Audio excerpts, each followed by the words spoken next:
I'm Ellie and I've got a place to study experimental psychology at Oxford. So today I'm just going to be talking to you a little bit about the application process and giving sort of some tips and things that I wish I'd have known a year ago. So just to give you a better idea of the process, I'm going to start off by just talking about my experience. So for psychology I had to do the TSA, the Thinking Skills Assessment. So this consists of a number of multiple choice problem solving critical thinking type questions, and then there was an essay. And I think for this, what was particularly important for me was just time management in the exam. So I've realised from doing a couple of past papers that I was often guilty of spending too much time picking the question for the essay instead of writing my essay. So I think in the actual exam I just sort of went for, right, you've picked a question in sort of the first 45 seconds and just went with it, even if I didn't give myself time to doubt it and think, actually, was this the right question for me? Because doesn't matter which question you pick, but you don't have to pick a question that you can link back to your subject in this essay. You just need to show that you can write an argument. And in terms of the multiple choice questions, again, I think it was just sort of practice. I didn't go overboard. I did sort of a few past papers. I think it's important to do them under timed conditions as well, because I think that's what's hard about the exam. If you had unlimited time, you could probably solve most of the questions. But actually in the timed conditions, you're under pressure and you need to work fast. So my main advice would be for the TSA, just to make sure you practice that under timed conditions. So force yourself to do a few essays, or at least what I did was I started doing towards the end, because I probably wrote about 3 essays, and I'd sort of had enough of writing essays. And I thought that I'd sort of got all right at that. I didn't need to practice that anymore. But what I was then practicing was writing essay plans. So looking at the 4 questions, picking one and then writing an essay plan. I think I gave myself about 5 minutes to write an essay plan. And I found that really useful, because once I'd identified that what I was wasting most time on was coming up with my points and picking a question, so then I just targeted that. And another part of the application was the personal statement. And so something I found really useful here was I had a meeting with Miss Badler and Mr Cavendish where we went through my personal statement, and actually speaking to them about it, because they've seen loads of personal statements for Oxbridge before, and having them speak about actually how it links to the course and the difference between my personal statement and an Oxbridge personal statement, I found really useful. So in terms of my course, experimental psychology, where the rest of my courses were just standard psychology, meant that I needed to put far more emphasis on the research methods and sort of statistics, which I hadn't included in my initial personal statement. So I guess my advice here would just be, listen to Miss Badlow, listen to Mr Cavendish. They'd done a lot of Oxbridge before. They know what they're talking about. Take their advice. So then once I'd got over those initial hurdles, I then got an interview. So this involved me going up to Oxford, and I was there for 2 nights, and I stayed at Brasenose College. Over the days I had 2 interviews within Brasenose. I had a psychology interview and a philosophy interview. And then I had a pooling interview. So I had a psychology interview at St Hilda's, which is where I ended up getting a place. So I think for me, what I found important at my interview was just trying to chill out while I was there. So in terms of because there was sort of a split between all the people who were staying, sort of people who were sat in their rooms working, reading more books, sat reading textbooks in the preparation rooms and things like that. And I found that actually that really just stressed me out, and that I wasn't going to learn anything then, because you don't know what they're going to ask you in an interview. It's not like it's an exam which you can prep for and there's sort of things you need to have read, things you need to have memorised before. It's not like that. So I found just sort of trying to stay calm, which I didn't do a great job of, but I got better by my final interview. So I sort of spent quite a lot of time in the JCR, just getting to know people, which was also really useful, because now hopefully I'll have a few familiar faces when I actually go, taking advantage of the opportunities they're giving you. So the current students who were there, the student ambassadors, put on a load of events. They took us on a trip to go and get ice cream the first night, and then the next night they ran a pizza and movie night. I think while you're at your interviews, just make the most of the experience, get to know the people around you, because you're surrounded by some really intelligent people in a load of different subjects, and they are fascinating to speak to, even if you do get slightly sort of scared and intimidated by the people who've done their science GCSEs in year 4. It's all right, most of the people aren't like that. I think the other thing that I learned from my 3 interviews is that actually they're all very different in terms of there being one set way to prepare and one thing they're looking for.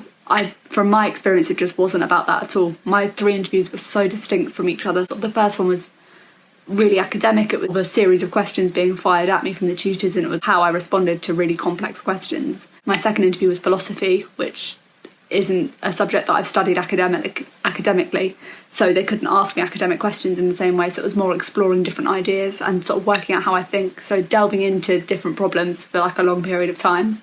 And then my final interview was far more led by me. I was sort of asked, so tell us about something you're interested about and how have you learned more about it. So I think don't try and put on an act, don't try and guess what they're looking for. Just answer the questions to the best of your ability, and if you're the right fit, then they should offer you a place. So in terms of more general advice, I just want to stress the importance of keeping an open mind throughout the application process. So for me, I didn't really know what I wanted to study, like for quite a significant amount of lower sixth. So when I was going to Oxbridge sort of events and talks, I didn't necessarily know which subject I was studying. In fact, for quite a long time, I thought I was going to study computer science and philosophy. And it wasn't until at one of the events I attended the psychology talk just on a bit of a whim because it was on and it sounded interesting. I knew it was a subject I enjoyed at A-level, but I wasn't sure I had a great intention of studying at university.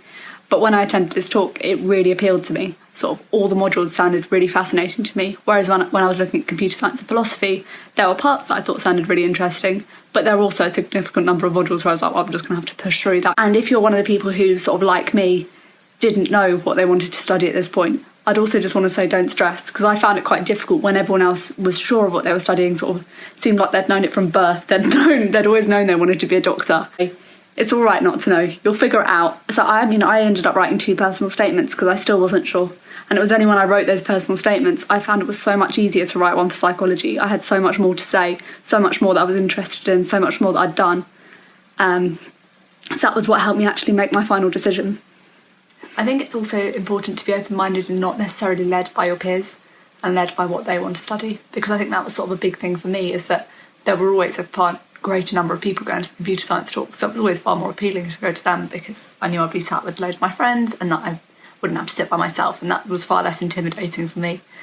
Whereas actually going to the psychology talks by myself, I found the content so much more engaging, and even though I wasn't sat with my friends, I knew that I'd enjoyed it so much more. And even if you are pretty sure what subject you want to study, it's also still important to keep an open mind. Don't just limit yourself to looking at that subject, only looking at those subjects, sort of online talks and online lectures. Explore a few other subjects, just be sure that that's the one you're most interested in, because if you pick a subject you're most interested in, it's going to make the whole process so much easier. I would also say really don't worry if your sort of open days and events you were intending to go to have been cancelled because of COVID. Everyone else is in the same boat. In terms of open days, there was no reason for mine to be cancelled, but I didn't go to them. I can't really remember why. I think they were, I just didn't. And it didn't disadvantage me at all. You can find lots of information online. I remember finding Unifrog really useful for looking at different colleges and helping make that decision. Although a bit further on sort of college choice, I think at Oxford it's a quarter of students end up getting pulled, and so I did end up getting pulled. So don't get sort of too set on one college. If there is a college you'd prefer a bit, then it's worth putting in a college preference. But for me, the college just meant that was where I was staying for my interviews. And I'm not sure everyone had that. So some people got pulled before interviews, some people got pulled after interviews. So I ended up doing my interviews at Brasenose, which was really handy because it was right in the middle of the centre of town. It's like a 30-second walk from Starbucks, which was sort of one of the main reasons that I chose it. Was like the nearest to all the shops. But I did then end up getting pulled, but I think actually they know what they're doing in terms of pooling. So the college that I've got pulled to, the tutors, their interests far more aligned with mine. Possibly have a look at your tutors online so you can find out what all their specialisms are and just sort of see which one's most aligned with you, because that might help you decide. Or you could just pick it purely off anything. I picked mine by what was the nearest to Primark, and it looked quite pretty. So another thing I think that's really important throughout the process is getting used to learning to think outside the box and sort of flexible thinking. This is always something that I've sort of struggled with. I very much think quite mathematically, like I follow one line of reasoning. But in my interview, the way that the tutor was looking at my personal statement, he was asking me to draw connections between things that I'd never looked at before. So I think just think about that when you're writing your personal statement. Make sure you know all of the topics so well that you can explore them in any context. Another piece of advice that I wanted to pass on was something that one of the Oxbridge candidates from last year said to us. And he said, just don't worry about being annoying. And that was probably one of the best pieces of advice I got given. So in terms of constantly asking Miss Picorni and Miss Badlow to arrange more mock interviews, asking Miss Ellis for more TSA practice, just going for it, and just getting all of the resources I possibly could without sort of worrying about being annoying, because ultimately your teachers want you to succeed. They'd love you to get in and they want to help you in any way they can. So tell them how they can help you. If you want something, let them know, because otherwise they're not going to know. but don't worry about being annoying. I'd also say at this point, it's just really important to just commit to the whole process, even if you're not entirely sure if you want to go through with it, which I wasn't for quite a while. I was still doubting whether it was even worth me applying up until very near to the deadline, but I engaged fully with the process. I wasn't sort of just half-hearted, or I might apply in the end, because there's no point in doing it if you're going to take that attitude. You need to engage with everything, give it your best shot. So I just wanted to say thank you for taking the time to listen to this. If you've got any questions, feel free to email me. Otherwise, all that's left for me to say is best of luck with your applications.